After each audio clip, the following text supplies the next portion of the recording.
Welcome to another video on WinBid Pro version 16 by GDS Estimating. This is a quick one about some changes we made to the way that head and sill components are handled in the program. Specifically, this comes into play when you're working with CAN systems. So here we have a CAN system and the verticals run into the head receptor and the sill receptor. And I can zoom in and see that there's a trim gap, a space so that it can sit on top. And up here, there's a space so that it can slide up into the head can. Now you'll notice that it's just the continuous can that's showing or receptor. So there's no reveal from the head component, the filler component. So we'll also notice that there's two alerts now. So if I click on this alerts thing, and they're in orange because it's just kind of a warning as opposed to a problem. But if you don't want to see those warnings and you want to know, why they're there, basically it used to be in the older version of this program and even in version 15 that we would make a sill component and a head component that has no reveal a 0 profile. And then the actual receptors themselves would have say a 2-inch profile. So that would give us the right look we wanted, the right glass sizes, the right daylight openings, all that stuff. So in this case, we're trying to get more exact with our fabrication and our production process, to help you guys with automated systems and just get more accurate cut sheets. So in order to do that, when there's things like raked heads, and eventually there's going to be raked sills as well, we needed to have an actual profile for those filler components, because if they're going to be cut correctly, we can't just say that it's a 0 profile, because if there is an angle, we need to know the long side of the cut so you're not short material. So let's see how we're dealing with this. Now the system automatically drew this correctly. So it drew the fact that there's a 0 reveal for the head and even the sill, but the data in the framing system hasn't really been changed. It's just drawing it correctly for you. So here's an example.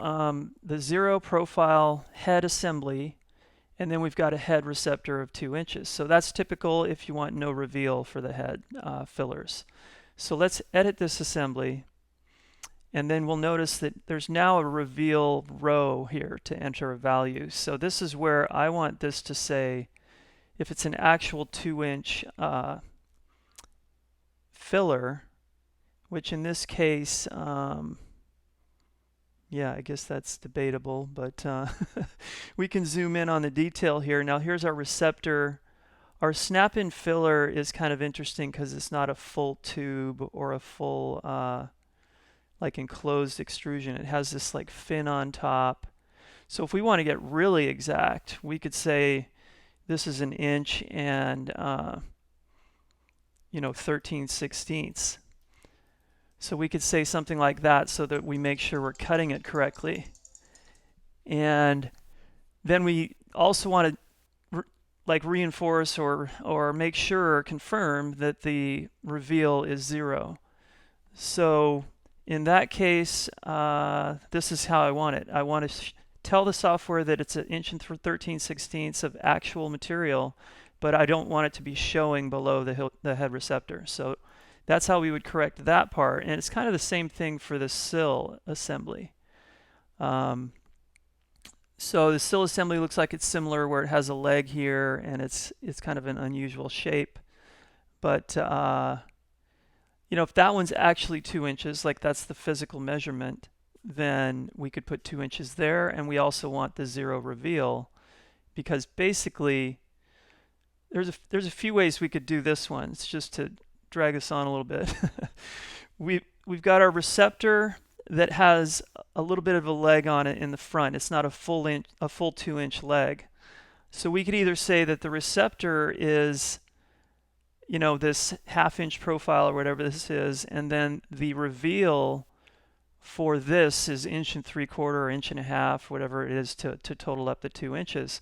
We could do that, or we could say it's a 2-inch profile with a 0-inch reveal, and then the sill receptor is 2 inches. We just made it, since the back of it was 2 inches, the sill receptor is actually 2 inches. So, and that's probably the best way to go. If we look at that sill detail again, so we look at the sill detail. I'm going to maximize it by clicking zoom to fit here. And I can even zoom in a little. I can maximize this window. So if we want the sill receptor, like let's say down the road that we have a sloped sill and the sill receptor is being used in a can system, we want this to be cut correctly as well. So we want to say that it has a 2-inch profile because that's basically the tallest part of that piece, of that actual part. So we wouldn't want to fake it by saying it has a 1/2 inch profile or 3/4 or whatever this front reveal is. We want to say what's the longest profile of that part because we want to make sure it's getting cut right. So anyway, the way we've done it with a 2-inch sill receptor profile, a 2-inch sill component profile, and a 0 reveal for that sill component is the way we want to do it, so that we get the right look down here. There's no reveal, and it's showing us the 2-inch receptor. And then you'll notice there's no more job alerts. So it says no job alerts down here. We can click on the tab up here, and it's blank. So I can actually close that tab now. So that whole reveal thing is new because we want to get more accurate with cutting when there's things like rakes. And when we work on arch tops, we want to make sure those things are getting cut correctly too. So that's basically the next big feature for version 16 is the arches. But the rakes is now done, and I'll do a separate video for those, so keep an eye out for that. Thanks very much.